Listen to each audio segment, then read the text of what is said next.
चलो निकालो जो क्लास 10 साहित्य सागर। चलना हमारा काम है। हम लोग चल भी रहे। तो हम लोग 4 छंद पढ़ चुके, 5वां है, अंतिम है। और अंतिम होने का याद इसलिए दिला रहे हैं कि इसमें मैसेज भी है, ध्यान दीजिएगा कि मैं पूर्णता की खोज में, इसके पूर्व तक हम लोग पढ़ चुके थे। मैं पूर्णता की खोज में यानी हम लोग कंप्लीट कैसे बने, 100% इसकी खोज में। बहुत है ना, यह मिल जाएगा तो पूरा हो जाएंगे, यह मिल जाएगा तो सुख मिल जाएगा, यह मिल जाएगा तो आनंद मिल जाएगा, उसके बाद हम रेस्ट लेंगे, विश्राम लेंगे। ऐसा नहीं होता है। जैसे ही मन में इच्छा थी यह हो जाएगा तो पूरे हो जाएंगे, मेरी समस्याएं दूर हो जाएगी। वह समस्या दूर हुई, उसकी पूंछ में फिर लटकती हुई दूसरी समस्याएं आ गई। इसी को कहते हैं मैं पूर्णता की खोज में दर दर भटकता रहे। दर दर भटकते रहे, दर दर मतलब यहां वहां भटकते रहे। ये हो जाएगा तो कंप्लीट, ये हो जाएगा तो समस्या दूर, ये हो जाएगा तो पूर्ण। ऐसा नहीं होता है। वही कवि कह रहे मैं पूर्णता की खोज में दर दर भटकता ही रहा। भटकता ही रहा मतलब हमेशा भटकते रहे। प्रत्येक पग पर कुछ न कुछ रोड़ा अटकता ही रहे। रोड़ा मतलब डिस्टर्बेंस, बाधाएं आती रही, हम भटकते रहे। यह हो जाएगा तो पूरा हो जाएगा, बाधा को भी झेले, समस्याओं को झेले, आगे चले। किस ख्याल को लेकर पूर्णता मिल जाएगी, लेकिन ऐसा नहीं मिलता। बाधाएं आएंगी, चलती। इसलिए अभी भी इस कविता को पढ़ने के बाद भी दिमाग से ख्याल निकाल दीजिए कि आप पूर्ण हो जाइएगा, समस्याएं पूरी की पूरी दूर हो जाएगी। असंभव। पर हो निराश क्यों मुझे, समस्याएं खत्म होने वाले नहीं, लेकिन बैठे भी नहीं रहना है, रोना भी नहीं। अब लोग दिन निकलना बंद हो जाए तो रात भर सोते रहे बहुत आराम से, ऐसा पॉसिबल नहीं है। इसलिए उसकी उम्मीद मत लगाइए। दिन चला गया, रात आ गई, दीपक जला लीजिए, लेकिन उसमें रोइए मत कि रात क्यों आ गई, मुसीबत क्यों आ गई। रोना नहीं है आपको। वही कभी करा मैं पूर्णता की खोज में, या पूर्ण होने वाला नहीं, अपूर्ण है, ये सबके लिए चलता रहेगा। दर दर भटकता ही रहा, भटकना पड़ेगा। बाधाएं आएंगी, भटकना पड़ेगा, गारंटी है मेरी, ओपन चैलेंज, खुली चुनौती है, भटकना पड़ेगा। समस्याएं आएंगी, डिस्टरबेंस आएगा, लेकिन इसके बावजूद पर हो निराश क्यों मुझे, पर हो निराशा क्यों मुझे। निराश नहीं होना है, निराश नहीं होना है, क्योंकि वह जीवन है, वो तो कोई टाल नहीं सकता। जीवन इसी का नाम है, क्योंकि जीवन का डिफिनेशन यही है, परिभाषा यही है। पानी पियोगे तो बोलोगे सर प्यास कैसे मिट गई। ये जीवन का गुण है। टीवी का गुण है क्या, पिक्चर दिखाई देना, आवाज दिखाई देना, गुण है उसका, तभी उसका नाम टीवी है, तभी उसको यूज करते हैं लोग। इससे लिखने का काम आता है तभी यूज करते हैं, तभी पॉकेट में लेके चलते हैं, तभी इसको बोलते हैं कलम, हिंदी में बोलते हैं निर्झरणी लेखनी। इसके गुण के आधार पर इसका नाम है। पुस्तक, क्योंकि इसमें ज्ञान का भंडार है। कॉपी, लिखने का काम आता है। हर चीज के गुण के आधार पर उसका नाम, इसलिए जीवन का गुण है। परेशानी आएगी, डिस्टर्ब आएगा, उसका गुण है। उसके बिना जीवन है नहीं, जीवन नाम भी नहीं होगा। लेकिन इसलिए निराश नहीं होना है। जैसे सबको मालूम है कि दिन के बाद रात आती है तो रोता चिल्लाता नहीं है, दीपक की व्यवस्था करता है, रोशनी की व्यवस्था करता है। घर में नहीं है रोशनी, बोलता जा दुकान से कैंडल ले आ, व्यवस्था करता है। लेकिन रोना चिल्लाना घर में शुरू नहीं करता है। सेम जीवन में ये होगा, इसलिए रोना नहीं है, निराश नहीं होना है। जीवन इसी का नाम, क्योंकि मालूम है कि जीवन इसी का नाम है। चलना हम कर, आपको सिर्फ चलना है, हमें सिर्फ चलना है, कुछ नहीं किया जा सकता। बोलोगे भगवान अगर गीता पढ़े हो, अगर ज्ञान है तो उसमें ढूंढो, देखो मिलेगा, ईश्वर भी कुछ नहीं कर सकते। बोले सर इतनी पूजा पाठ करते हैं, यज्ञ महायज्ञ, कुछ नहीं कर सकते। आपका कर्म है, करना होगा। कर्म करो, अच्छा या बुरा, उसका परिणाम भोगना पड़ेगा, गारंटी है, चैलेंज है। तो भगवान की पूजा क्यों करें जब अपने ही कर्म का फल भोगना है। हाँ, भगवान की पूजा इसलिए है कि अगर बुरा कर्म मुझसे हुआ तो बुरा का तो परिणाम भोगना पड़ेगा, तो उसके लिए सहन शक्ति देता है ईश्वर, ताकत, झेलने की ताकत, इम्यूनिटी पावर बढ़ा देता है। कोरोना तो सबको, एक डॉक्टर का सबको है, तो जिसका इम्यूनिटी पावर स्ट्रांग है वह बचेगा, जो नहीं माना क्या गया। तो ईश्वर की भक्ति से, ईश्वर के प्रति आस्था से हमारे अंदर समस्याओं से जूझने की ताकत बढ़ती है। देखना, जूझने की ताकत हमारे अंदर आता ही, मजबूती। भगवान समस्या को दूर नहीं करने वाला है।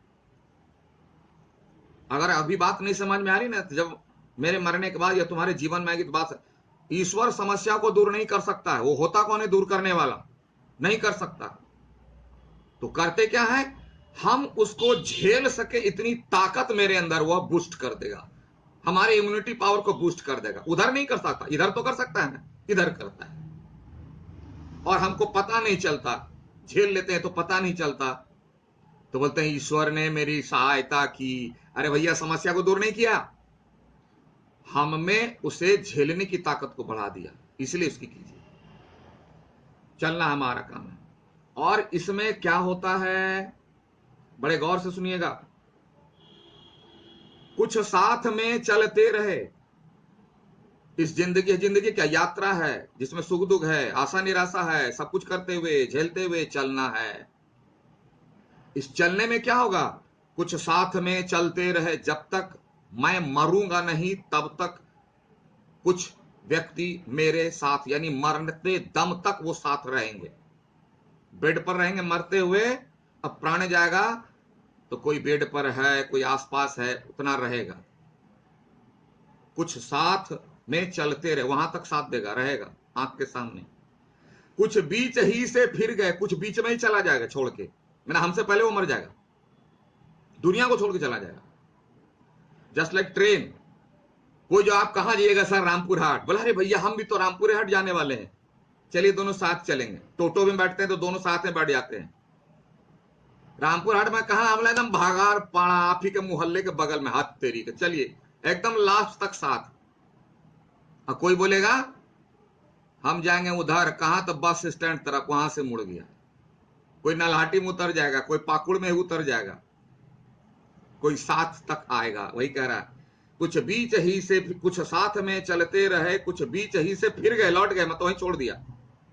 पर गति न जीवन की रुकी, ट्रेन गाड़ी रुक जाती है क्या, बोले नहीं भैया, ये जो है ना भागलपुर से आ रहा है, पटना से, अब ये उतर जाएगा तो ट्रेन नहीं चलेंगे। होता है क्या, तो जिंदगी की गाड़ी हमेशा चलती रहती है, आप कहीं उतर जाओ, उससे उसको कोई लेना देना नहीं। हम लोग क्या यात्री हैं, कोई हमारे पहले ही चला जाएगा, कोई अंत तक साथ रहेगा मेरा, यही जीवन है। पर गति न जीवन की रुके, गति नहीं रुकेगी, यानी हमें काम करना पड़ेगा, जीवन चलता रहेगा। जो गिर गए सो गिर गए, जो गिर गए मतलब जो इस बात को नहीं समझा और अपने काम को रोक दिया, तो रोक दिया तो रुक गया, यानी उसकी जिंदगी समाप्त हो गई।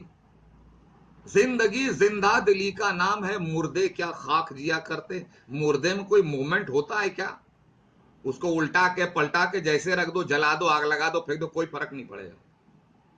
क्यों, वह गिर गया, यानी वह चला गया।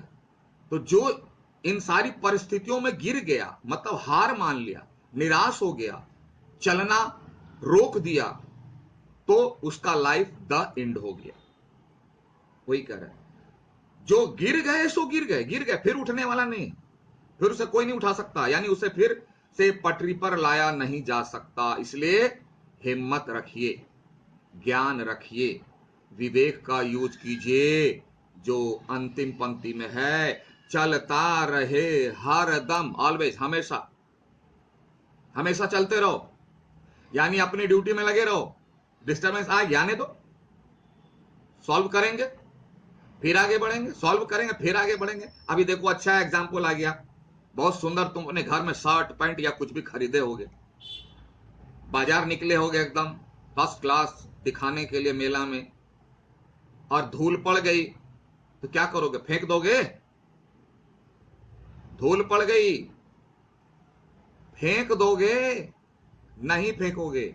बोलो कितने शौक से, कितने पैसे में यह लगा के खरीदे, फेंक कैसे दे, है ना? अब बढ़िया सा इजोल, सर्फ एक्सल, क्या क्या निकलो से लाकर साफ करके और बेहतर ढंग से रखोगे और सावधानी बरतोगे अगली बार। सेम है लाइफ। लाइफ बड़ी मुश्किल से मिला है मनुष्य का, बड़े भाग मानुष तन पावा, बड़ी मुश्किल से, बड़ा अच्छा अच्छा काम किया इसलिए। और इसको लोग करते हैं का झगड़े में, लड़ाई में, विवाद में बर्बाद कर देते हैं इसकी खुशियों को। पता नहीं कैसे कैसे महान मूर्ख लोग हैं यहाँ धरती पर, महान मूर्ख सब हैं, कालिदास से भी टॉप के, उनके भी गुरु के गुरु के गुरु बोलेंगे मुझसे कि बड़े भाग मानुष तन पावा। अरे भैया बड़े भाग से पाए तो अच्छे से रहना, क्या ये इसमें पचड़े में पड़े हुए हो? तो अंतिम तक हमें चलते रहना है, चलता रहे हरदम खुशियों से, जो आता है झेलते चलेंगे, कपड़े को साफ करते चलेंगे, सेंट मार के प्रेस करके चलते चलेंगे, निराश नहीं होना है। उसी की सफलता अभिराम है, उसी का जीवन 100% नहीं 101% सक्सेस है, क्योंकि उन्होंने जीवन को समझा और उसको जिया। और अभिराम बहुत खूबसूरत, अभिराम मतलब जिसे देखे तो देखते रह जाए, वाह क्या व्यक्ति था, क्या जीवन जिया। महापुरुष लोग ऐसे जिया करते। चलना हमारा काम है, और उसी का जीवन सुखों से भरा रहता है, सुखों से, आनंदों से भरा रहता है। किसका? जो जीवन के सच को जानकर उसमें जीता है, तभी उसे जीवन का आनंद मिलता है। इसलिए कवि कहते हैं चलना हमारा काम है, रुकना मौत की निशानी। रुकना मौत की निशानी है, चलते रहिए। क्यों? अरे भाई यही जीवन है। कोई बहुत कहता है मेरे जैसा दुख जो है ना किसी को ना दे भगवान। कितने बड़े वीआईपी हो आप? कोई हमें बता दे कि व्यक्ति कितना बड़ा वीआईपी है कि भगवान उसकी पैरवी सुनेगा और उसको कोई दुख नहीं देगा, क्योंकि उनके लिए सब बराबर है।